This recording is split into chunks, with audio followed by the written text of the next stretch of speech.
Are you ready? The Cornelia Stephanie Show. Wake up to love, your call to action. Join Cornelia as she empowers others to live heaven on earth. Cornelia teaches listeners how to be the authority over yourself, embracing your inner guru. Feel yourself uplifted into limitless expansion, integrating ease and grace in a changing world. This show will cover topics such as unconditional love, your physical body, how to be in extraordinary relationships, create financial and emotional wealth, embracing entrepreneurship in the new earth.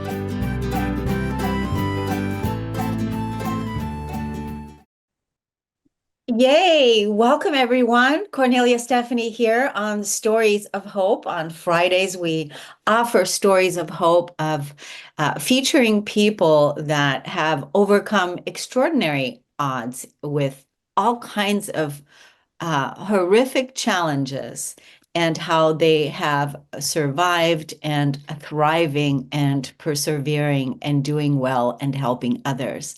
And these stories of hope are meant to serve you and support you. And that's why we continue on bringing them to you. So our first guest today is Daniel Goas Podark. He sustained a traumatic brain injury from a severe car accident in going into his senior year of high school. He went through brain surgery and 17 months of speech therapy. This directed him to do social work profession, and he's now a therapist. He works with folks who live with anxiety, bipolar, depression, suicidal thoughts, self-harm, schizophrenia, and any type of TBIs and trauma, PSD, CPTSD. Oh my God, so many SDs. Acronyms, yes. Right. And he's here today to talk to us about his how he's overcome it. But most specifically, we're going to focus on the trauma aspect of things, and then how do we reintegrate back into the world in a confident way. Yeah. So that was a great introduction. Thank you. I appreciate it, Yeah. Cornelia. Well, Yeah. thanks for coming on. So, how long has it been now since you are doing social work, since you're a Mm. therapist, now you're out there, you're helping Yeah. people? So I've been a therapist. Well, I've graduated grad school in 2017. So I've been in various therapist capacities since that time.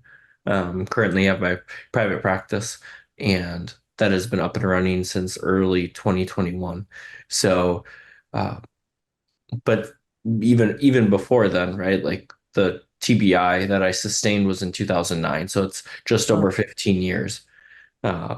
So like, recovery is sometimes like it's very interesting to be like, yeah, I'm recovering, right? ING, and then it's like now I'm just in recovery, right? mm, Like it's still a part of you.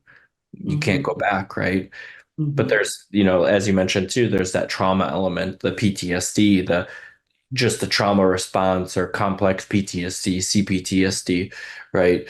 And how that then impacts our recovery. Yeah.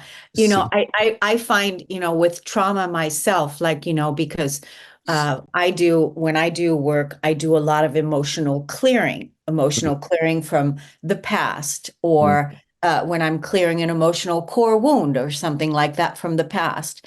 And mm-hmm. what that trauma that my physical body is remembering from the past, that trauma, and how to then calm the nervous system that this is just something from the past. It's not really happening now. And I think this is what people experience when these trauma memories come back up to the surface in the layers of the unveiling of the recovering. Is that? Mm-hmm. Yeah, I mean, being trained in EMDR, and then also Yeah. going into somatic experiencing right now. Um, when we experience trauma, stress, large amounts of overwhelm, kind of leaves its mark on the nervous system, Mm, and those marks, so to speak, create those symptoms, the hypervigilance, the restlessness, the insomnia, or challenges with sleep, racing thoughts, right? Fear that, you're going to be targeted by something or that a threat is around the corner, even Mm. though, you're at maybe a party with only family members but you can't let that guard down. And I think it's a very adaptive response, right? Like when you look at evolution, our bodies are programmed to keep us safe. And sometimes when we experience that trauma, overwhelm, stress, we can't downshift our nervous system out of that and we get stuck. And it's almost like driving a stick shift car through the mountains, but not shifting a gear. And it's Mm. like, you're gonna make it up the hill, but it's just gonna be slower, faster. And then when you're going downhill, it's gonna be slower, faster, but it's not going to it's not going to be what the body needs specifically, Yeah. right? In those situations. So I think the trauma therapy can come in, like you were mentioning, right? And kind of heal some of those scars on the nervous system. And Mhm. then when you start to heal those pieces, right? Now you get to see all these other symptoms starting to decrease in intensity or frequency, and you see self-confidence or self-esteem improving, right? Relationships improving, quality of life improving.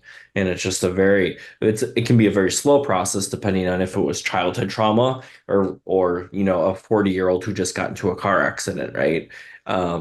It can be a very slow or a very fast process, but working and seeing those very small shifts. It's really empowering as a therapist, but then it's also empowering for the client because then they're like, I can heal, like I'm not broken, right? Mhm. And that has so much empowerment in because now people are like, it's very reinforcing, right? And they just like, let's keep going. Yeah. Now, do you have a lot of clients that come to you that are predominantly men, or is it men and women? So men and women, I am actually focusing in on only working with men, just given my own, auto accident and being identifying as a man. And that's kind of where I'm going to be sitting for a while Yeah, is in that kind of because you're a man and you understand men. well, I mean, I can't say I understand everything. Well, maybe not everything, but you can relate to being a man. I Uh, think, and I'm not saying that you shouldn't be helping women, but I think, nowadays, really to support. mhm, Look at the things that you're working with. You're working with all the PTSD, the traumas, the suicidal thoughts, mhm, the depression. You're working with all of those lower emotional energy, schizophrenia, all those things, trauma, that mhm, if they are present in a man's life, how is it then that he can really be a man and contribute positively to society, which is really what we need? We need those positive men out mhm. there that are out there confidently in their masculinity doing good work. Yeah, and being able to use that masculinity, right?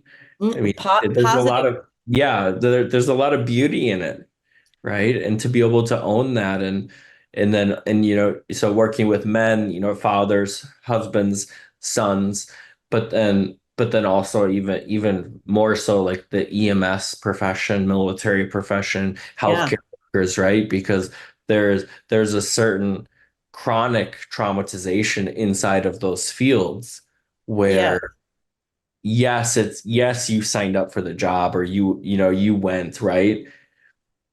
But the body can only buffer so much until it just kind of becomes numb and Totally. desensitized, right?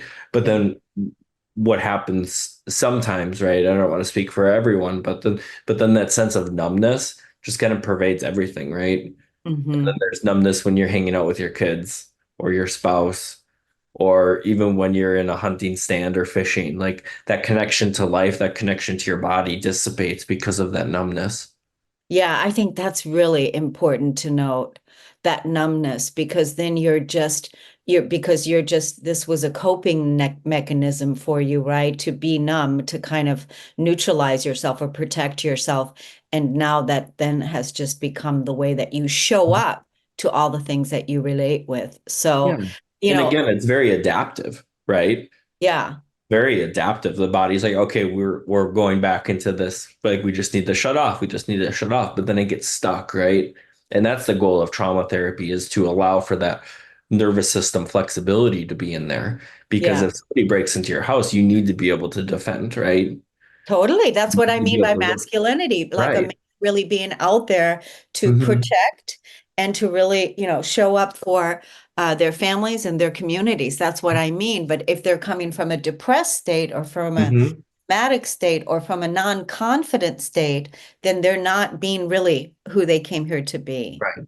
Right. And women can also protect the family too. I'm not saying that. I'm just speaking Totally.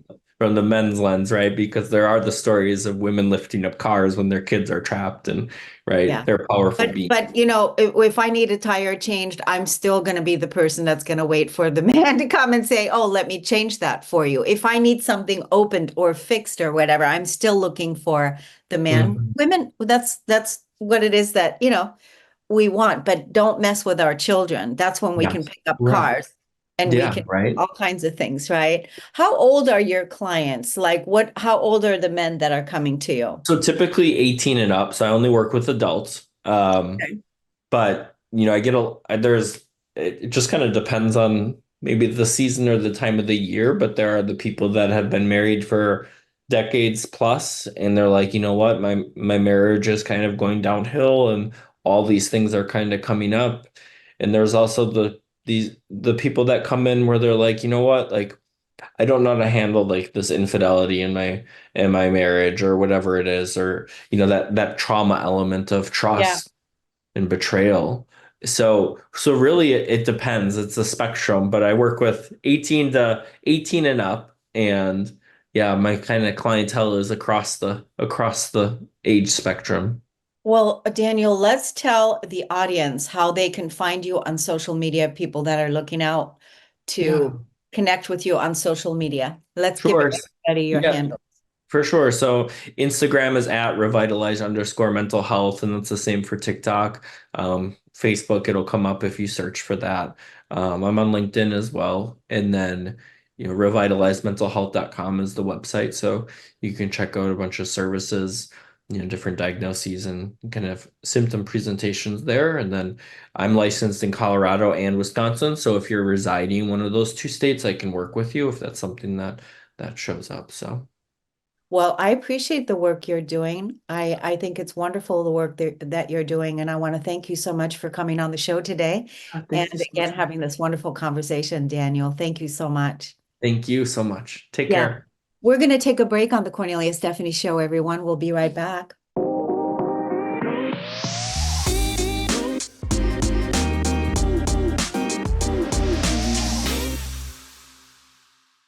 Welcome back, everyone. Thank you so much for listening and tuning into the Cornelia Stephanie Show. I'm so excited to introduce you to Miss Amy. That's our next guest, Amy Brown. She's a reading tutor and the founder of Zoo Kids Reading. She designs lessons for her one-on-one students based on research. The lessons focus on phonics and comprehension rather than guessing and memorization. That's really cool. That's really cool. I can't wait to talk to her about that. These lessons have helped her students to become successful readers. Amy is a certified reading specialist and elementary education teacher with a deep passion for literacy. She started Zoo Kids Reading because she saw that many students were not being taught in a way that met their needs, and she wanted to make a difference in the lives of her students. Welcome to the show today, Miss Amy. Thank you. I'm excited to be here. Is that what your students call you, Miss Amy? Some of them, some of Some them of call me teacher, some of them call me Amy, some of them call me Miss Brown. It just depends on who it is. culture and which students that I have at the time. So it's interesting, that you saw what was lacking and you came up with another way of what would serve the students, which in the old school system, in the old way, obviously, that is outdated. it is there. That is out, right? It is the research. I mean, really, the research has been there for 70 years, but even when I was in brick and mortar, I was being told to teach that way and it was not working. And so I'm like, no, I did more research. And when I followed the system, it worked for my students. And when they don't follow the system, only about 15% of students actually become proficient readers with the old way. So Mhm. when students graduate from high school, the last statistic I saw, there were only 37% of all students graduating from high school were proficient readers. And about 1 in 5 people in the United States are functionally illiterate. So I set out on a path to change that. I wanted to make a difference, and I've been able to do that. And it's kind of led to new and interesting things. I've now taught on 6 continents. I'm Wow. hoping if anybody out there goes to Antarctica on vacation, call me. I'll teach you a class. So, Really? Why is mhm. that? Oh, because then I'll have 7 continents. Oh, I see. Okay, gotcha. See, that's why I was asking. So when you say you go teach now, where are you teaching I at? teach from this room. I spend a lot of time here. I've been online for the last 8 years. Okay. So So you I have students online, and how do the students find you? they some from my website, some I've been on other platforms. I spent 5 years with one platform teaching only students in China. So I taught over Oh, 25,000 classes with students in China. It was a random email one Saturday night. I'm like, I don't know what I'm going to do next because I had left teaching. It was not working for me, teaching my students in a way that was not working, and I was not able to change that. So I got mhm. a random email and I'm like, okay, and let's try it. And then 5 years and 25,000 classes later, That's it, incredible. I mean, it That's wasn't even really a thing when I started. I didn't even know online teaching was an option, and oh now my I love God. it. So, This, I mean, if that's not a story of hope, I just think yeah. this is just extraordinary because look at how many people, how many kids you're helping, how, you know, not only that, but you are coming up with a new system because I know so many teachers that have left the profession because they just can't go along with the old system anymore that's not working because they're not producing the results for the kids, and that's really what it is about. Yes. And so good for you for doing something about it. And I really, really hope that, you know, you get found out in a big way to where your system can be made available for the new ways to teach. And we're working on it. We're working. Are you? In the last 2 years, I've probably written close to 200 books. So now we're Wow. pivoting and we're getting them formatted to actually go on our website so other people will be able to use them. They're decodables, so they use phonics and they each build on each other. So right now we're formatting. My sister has been helping 200 me. books? Yeah, just little short decodables, not big ones. But I am working on chapter books, and hopefully the one I'm right now working on, hopefully the draft will be done by next Friday. It's on phonics and ways for parents to work on phonics with their children that doesn't involve worksheets. So before when they're pre-readers that are more fun. So they don't have to sit down because in a lot of groups that I'm on, parents have been going, how do I make this fun without worksheets? So I have a lot of ideas I've tried, so I'm putting them in a book. Oh my God, this is so Stay good. tuned. I think it's so great that you came on. I definitely want to speak with you again, and I want to be able to introduce you to a couple of my other community people. So I'll have Ashley put us in contact where we can talk. But so what is phonics like when you're saying it's not on phonics? Like, what does that mean? Well, it's learning the sounds. Oh, So learn. we start with short A. Maybe for example, it's not really what we start with, but short A. And then they read short A words like cat and bat, and I put them in sentences, and I usually teach them the and is so that the sentences make sense for them. But we start just by blending, and then I build on each skill. So a new sound. So every lesson or 2 lessons, depending on what my students need, they'll learn a new sound. And then we read books that practice the old sounds as well as the new sounds. And it just keeps building. so that they're not guessing and we're not covering up the word and they're not looking at the first sound and saying a random guess. So a lot of books are written way too high so that they have to guess. It's not decodable, and decodable means whatever system they're using, it's the sounds that they've learned and they're able to sound out the words. So how old are the students? I have all ages. I have a 4-year-old and I have a 17-year-old. So Yeah. So the kids from China, so they learned how to speak English with they you? did. Yeah. They learned how to speak English. I still have some from China that are private. The rules changed in China, so which is how I ended up transitioning back to reading. I started on another platform and there were copyright laws. We can't steal other people's stuff, so I needed something for them to read. So with my research, I started writing the material, which is how I've collected so many books. It's kind of God had a very interesting plan for me that I would have never seen myself when I No? brick and mortar teaching. I really didn't know what I was going to do or if teaching was going to be my future. And I've now taught on, like I said, 6 continents, written books. I'm working on publishing. I'm working with a couple of Christian publishing groups that are helping me learn how to self-publish. So it's just been such an amazing experience. I also teach students in Ukraine voluntarily. You do? I do. I know you had someone on a Yeah, I couple weeks did. ago. Yes, I Yeah. bought the book last night. So, but Oh, you bought I the was book last watching night. it. Oh But my. yeah, so I started teaching that from the online community. I started teaching them. There was a call that went out and said, "Hey, they're out of school. Can we help? Give them some hope." So another story of hope. I've been doing that. I did the math before we started, and it's 2 years and 7 months. We thought it was going to be a couple of weeks. So Wow. I've taught probably close to 1,000 classes. I've cut back. I still do it 3 or 4 times a week, but at the beginning, I was teaching 13, 14 classes. Is this written down somewhere what, your accomplishments? Like the reason why I'm saying I'm just now, because I'm personally myself putting together a speaker sheet for a topic of something that that I want to be highlighting.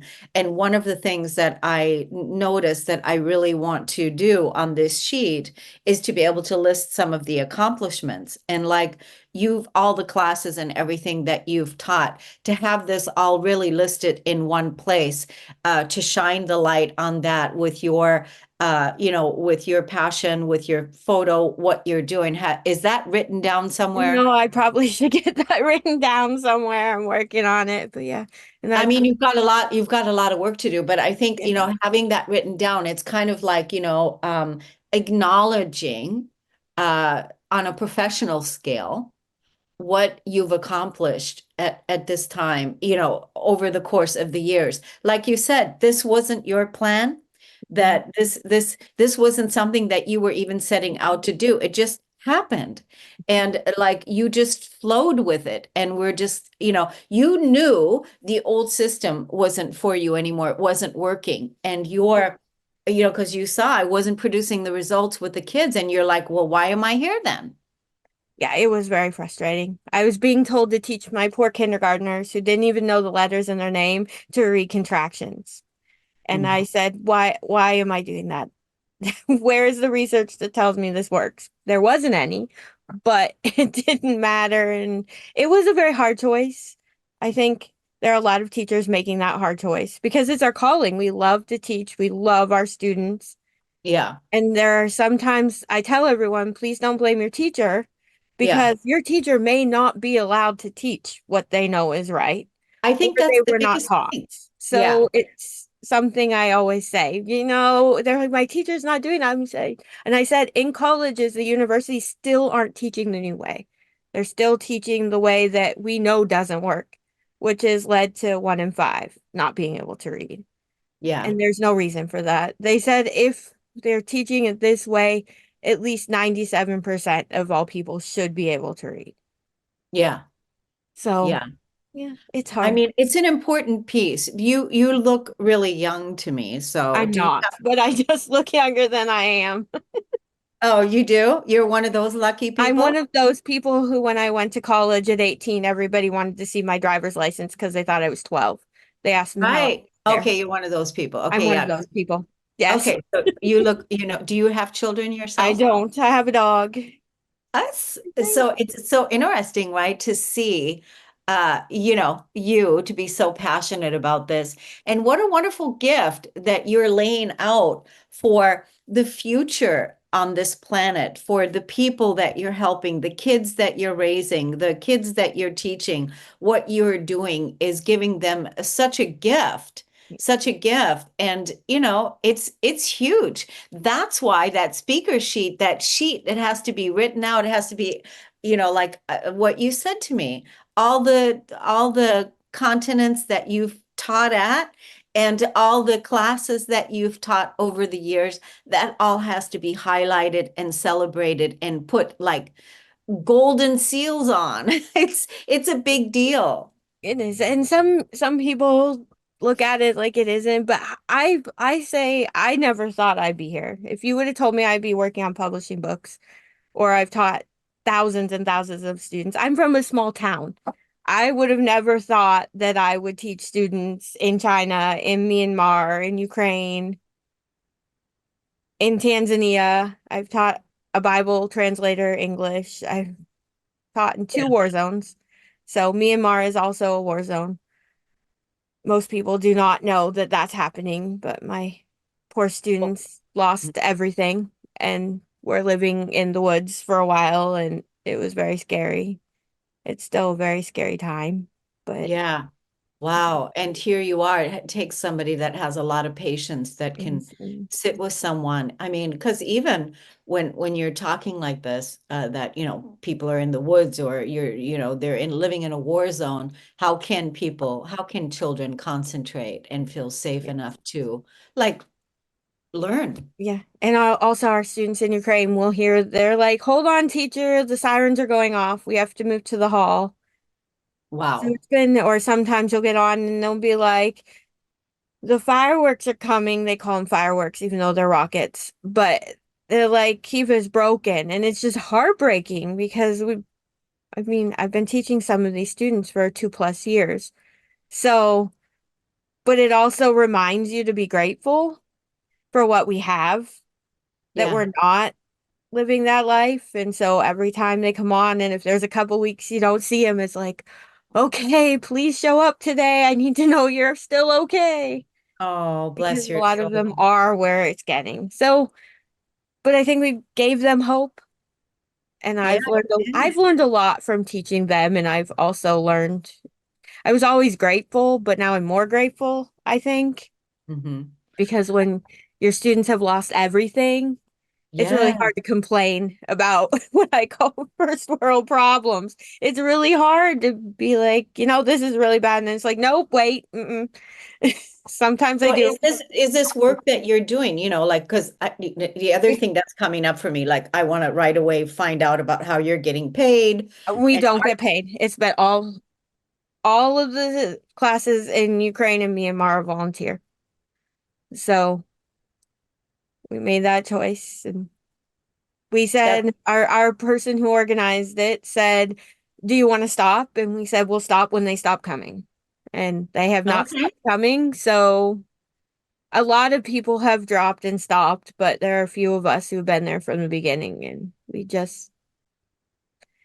we love what we do. So Wow, I love that. We'll stop when they stop coming. yeah, that's what we've said. And I was looking for a way to help because I've had sponsored children in Ukraine. I got my postcard in the mail last week, 13 years. So through our church organization. So I was looking for a way to help, and I had also helped I'd never been to Ukraine, but I had helped work with an organization they were sponsoring orphans in Ukraine. And so I wasn't able to go. So Do you it's want to always go kind of to been close Ukraine to and my visit heart. visit it in person? Never yet. Maybe someday I'll get to when all of this is over. Yeah. I mean, there's so many things that you said that just really touched me deeply. I mean, I'm just like in awe over the things that you shared and are sharing. Like, like uh, we don't stop until they stop coming. I just remember I was raised with my mom saying to me, think about all the starving children in China, right? You know that saying, right? And now we're talking about the children in Ukraine and the children that are in war zones and all these things. And then I also want to bring the focus back here to us in America, where we are. And there is many, many kids here that also don't have this level of education of what you're trying to give them. So what is it that can be done here in America to help kids here? There are a lot of things. I know some states are actually giving their parents grants to Yeah. be able to take online classes or do more tutoring. And that's something I've looked into getting into as well. But I also volunteer here. I do volunteer at the library. I do the summer program and go when I can. And so I'm trying to work here. I say I'm around the world and here. I teach Sunday school. So I'm So you hoping teach Sunday school. So how are you receiving income? I do get paid for some of my online classes. They Oh, aren't good. all volunteer. Okay, good. I Yeah, mean, they aren't all you, volunteer. Like you know, my reading classes, like I have my company and I'm still on some platforms, so I do get paid. Yes, I well, do get that's paid for good. teaching. That's good. Yes, You but I have do volunteer. So good. I mean, you are that's really amazing. Something I just want to plant for this seed, a seed. I just want to plant this seed because I've had this thought a couple times now. It's come back again, and that is, have you thought about, in the future, maybe it's in the future to, you know, uh, start that nonprofit organization, right? it's a thought. Okay, Right now good. we're trying to get So the business off the ground, and then we were hoping to turn that into something. yeah, we're gonna have you back on. We're definitely gonna have you back on. We're gonna talk a little bit more. We'll have a longer podcast. We'll talk to you again. And but I definitely want to, seed and support you with, having that nonprofit because of so much volunteering that you do, that then you can really get a team of people going. And because you're just one person, it'd be nice to have more people go out and do this thing. And there's so many retired teachers that would be able to come through your organization and volunteer. So we could, there are so many opportunities. So with all of that, what we just shared, why don't we tell the audience how they can look you up and find out more about you on social media, your website, all that? My website is zookidsreading.com.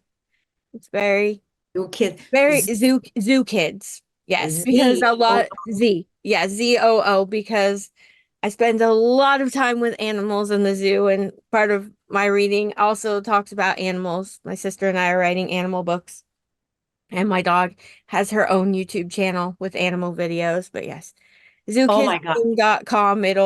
I told you, I could tell you a lot. We have a Yeah. bunch of things going on.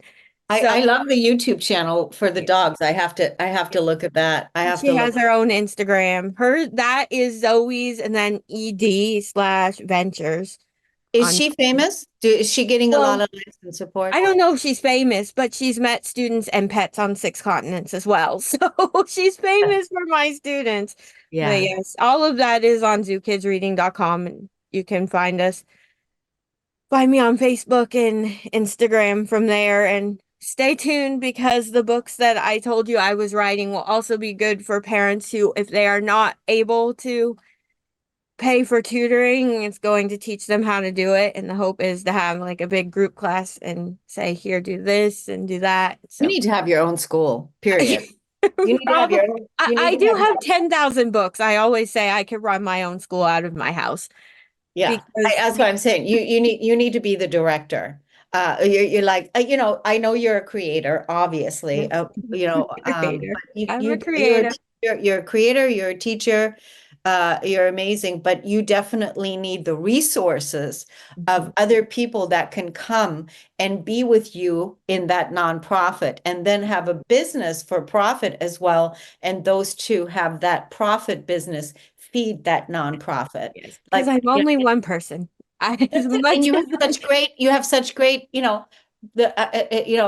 already have all that good experience and everything. So, oh my God, yeah, you are something else, Miss Amy. I'm glad you came on the show today, and I'm looking forward to when we have a chat again. Yes, thank you. It was nice to meet you. It You was too. nice You to too. get to tell everybody some things.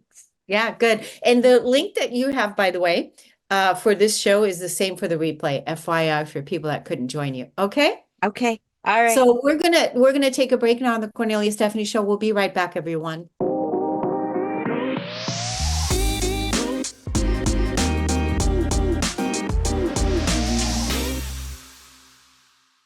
Stories of Hope, everyone. Welcome back. I'm Cornelia Stephanie. Thank you so much for listening and tuning in. Our next guest, Lauren Burns. I've never heard this story before, so it's interesting to have you come on the show now, Lauren. You are the host of Redeemed Podcast. You were kidnapped at the age of 7 by your biological father and taken to Jordan. In 1992, NBC produced a made-for-television movie about the kidnapping that took place and the rescue. Your journey of forgiveness and healing is an empowering story, and your goal is to share your story to encourage others to forgive and live a redeemed life. Lauren, you are a full-time physical therapist, a wife, and a mother of 2 boys. Welcome to the show today. Thank you for having me. Yes, thank you for letting me come and share. Oh my gosh, like I said, I've never heard a story like that. I've been hearing a lot of stories. I'm sure. So take us to that time. Sure. It is a lot to unfold. And in the journey of doing a podcast, I actually interview all of the men that rescued me. I interview my mom. I talk about the details. Rick and Beverly Lambert, if you are a country music fan, Miranda Lambert, which she's getting all kinds of awards right now, her family's a part of my story, and I interviewed them as well, way before she was the big singer. But my father kidnapped me when I was 7. My parents were divorced when I was 6 weeks old, and so my mom found herself as a single mom very quickly, 6 weeks old, and trying to figure out how to be a mom. And then at the age of 7, my father we had visitations going back and forth between both homes. But at 7, he kidnapped me. We were living in the Dallas area, Dallas, Texas. Instead of taking me trick-or-treating Halloween weekend, he put me on a plane and took me to Jordan. My mom was beside herself, as you can imagine. Through many prayers, many people trying to help figure out how can we get the right people to help get me back, because he was not going to bring me back. My mom was able to connect with a group of men by the company called CTU out of Fayetteville, North Carolina. I actually did a reunion with them 2 weeks ago. I have not seen them in 37 years, and I got to sit with these men and talk to them. But my mom was connected with them. They said yes to doing the mission. They had never rescued a child.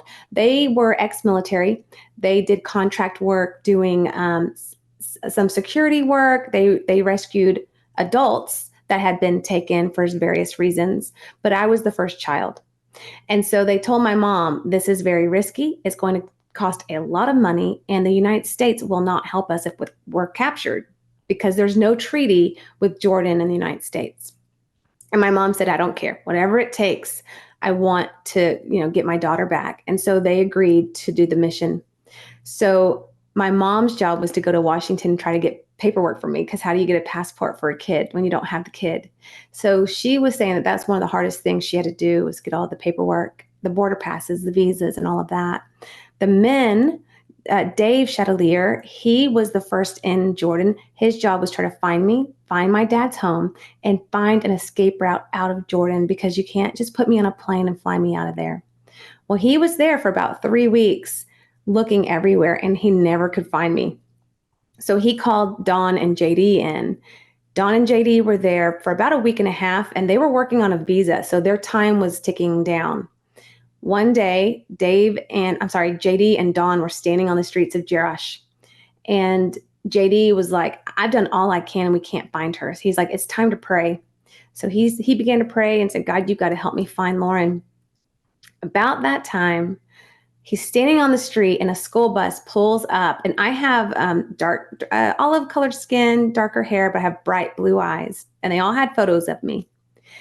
He said that bus pulled up, I turned and looked out the window, and he locked eyes with me. That was the first moment that anyone had spotted me. So he ran over to Don and grabbed him by the shoulders and shook him and said, I saw Lauren. And he's like, what are you talking about? It's like, I saw Lauren on that bus. And Don said, how do you know? And he goes, I saw her eyes. And about that time, our bus drove by. But that was the first moment that they really knew I was in Jordan. So then the next part is they had to find my dad's family home.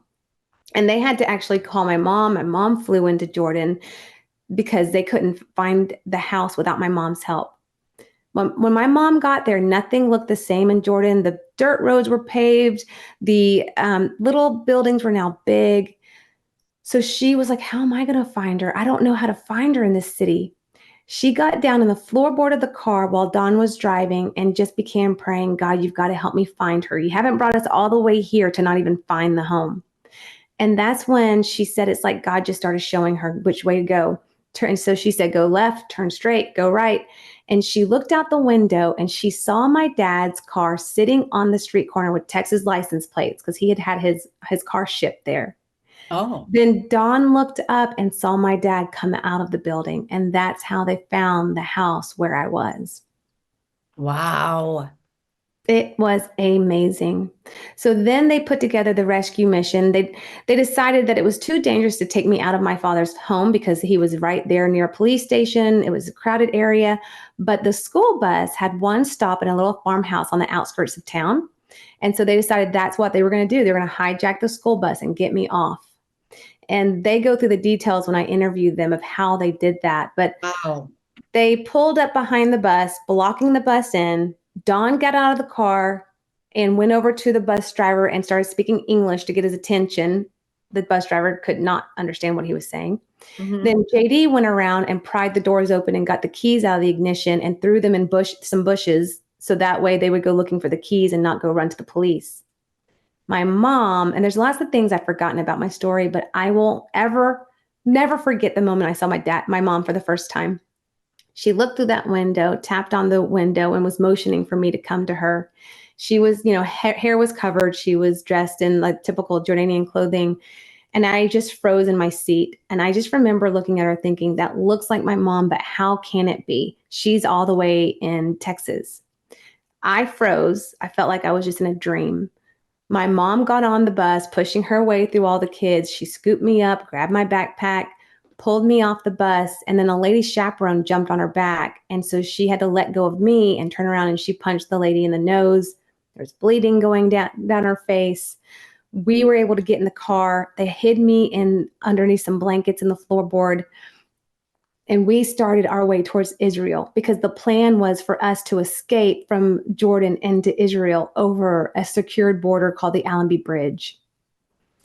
So that's how we were able to escape out of Jordan, which was just a total miracle because leading up to this, every single person my mom had talked to that the State Department was trying to give her like support groups to call, they were like, ma'am, I've never seen my children again. They've been gone for 2 years, 3 years, 5 years. And so all my mom was hearing in the midst of trying to find the right team was, there is no help. The United States cannot help you. You're never going to see your child again. But God, he provided a way to reunite me with my mom. And the story is amazing to hear all the details of it, especially after meeting these men and hearing their side of all the technical, the military portion. But for me, my journey of healing began after I came home, because after I came home, I had to deal with changing my last name, living in hiding, and not having a relationship with my father again. Because of what he did, it ruined our relationship. He took me from my mother. He took me from my language. He took me from my country. He took me from my food, my everything. He took away the trust. You know, how can you be a good father if you're going to lie and you're going to hurt me in such a deep way? And I had to learn how to grow up without my biological dad and to have such a weird childhood of full of trauma. So that's really, for me, my journey begins after I came home and my mom and I had to figure out how to live. I'm blown away. I'm really blown away, and a wonderful way for you to tell the story too. But while you were talking, what I wrote down is God. That's what I wrote down because when you were saying you're the first person, that said, the first person said, we need to find her. We don't know where she is. We don't know where she is, and prayed to God, and then saw your eyes. And that was the first one. Second one was second situation where is she? Where is she? And then again, God, show me. Your mom laying on the floorboard praying, God, show me. And then God did. And Mhm. so, and then making the whole thing, all of God had his hand all in it and showing the Mhm. way and just bringing you back home. But God, what danger, to go through. I mean, and your mother, I can't even imagine how your mother, I mean, to fight for you like this, Mhm. such a fight. I mean, so now we're talking about you, no kidding when you said, there's a lot to it. There's a lot to it. Mhm. We could have you back on for another segment and talk about forgiveness. We could do it. Sure. Just, we could then link people to part one and then have them come back and listen part two. But um, you said your journey began when you came back home. And, so where are you today with how you feel about your father, how you're living your life? Yeah. And yeah. It was a long journey of learning how to forgive my father. And that forgiveness started when I lived with the Lamberts for a year in the house that built me, the song that Miranda sings about. But I had to learn to forgive my dad, even if he never asked for forgiveness. Forgiving doesn't mean to forget. I believed that lie for a long time. Forgiving doesn't mean what he did was okay. And forgiving doesn't mean that I have to have a relationship. For me, forgiving is God, he's yours. I lay him down at your feet. He's not mine to fix. And then I could let go of that anger. So today, I got to see my dad through my high school years. I got to see, he actually went to my graduation. I graduated from Lindale, Texas high school, where Miranda went to school, small town. Everybody knew my story. And he actually came. And my mom actually had him and his family at our house and cooked for them. Talk about Oh my forgiveness. God. Yeah. She showed me forgiveness. But to this day, we don't have a relationship, but I've been able to get to a point where I can close that door and feel okay about it. Wow. So he came to your mom. Your mom is one incredible woman, I have to Yes, say. she is. Um, I just want to find out, is your dad obviously what is his nationality? He's Jordanian. Okay, he's Jordanian, because I was Mhm. wondering, not an American person would just go to Jordan and Right. I yeah, skipped that part. I was trying to cram it all in fast. yeah, no, I was wondering about that. But anyway, what an incredible story. I'm so glad that everything that you talk about, maybe now, you can put a little book on or talk on forgiveness together simply because, it's an important piece. Forgiveness is not even about the other person. Forgiveness No, is about you. that's right. It's so good. I want to let the audience know where they can look you up and find out more about you. Sure. So the Redeem podcast, you can find me on Spotify, Apple. I do have a YouTube channel as well. And on social media, Lauren Burns Redeemed on Facebook and Instagram. And then my website is laurenburns.net. It's just a place to hear people's testimonies. And you can see pictures of the rescue team. I share my story, but I also share the story of other people and what they've gone through. Yeah, I'm so glad you came on the show today. Thank you so much. I'm so in awe over what you shared and Mm. how incredible that experience was for you and your family, you and your mother, and where you are today. Wow. Thank you so much for coming on. You're welcome. Thank you for the opportunity. we're going to close the show. We're not taking a break. What am I saying? This is it. So we're going to close the show, everyone. Thank you so much for listening and tuning in, and we'll see you again next time. Take good care. You've been listening to the Cornelia Stephanie Show, Wake Up to Love, your call to action. Tune in each week on Transformation Talk Radio. Cornelia's joy is to engage others in practical ways, showing us how to live in the new earth in harmony with our true nature. For more information on Cornelia and her extraordinary work, or to listen to past shows, go to her website at corneliastephanie.com.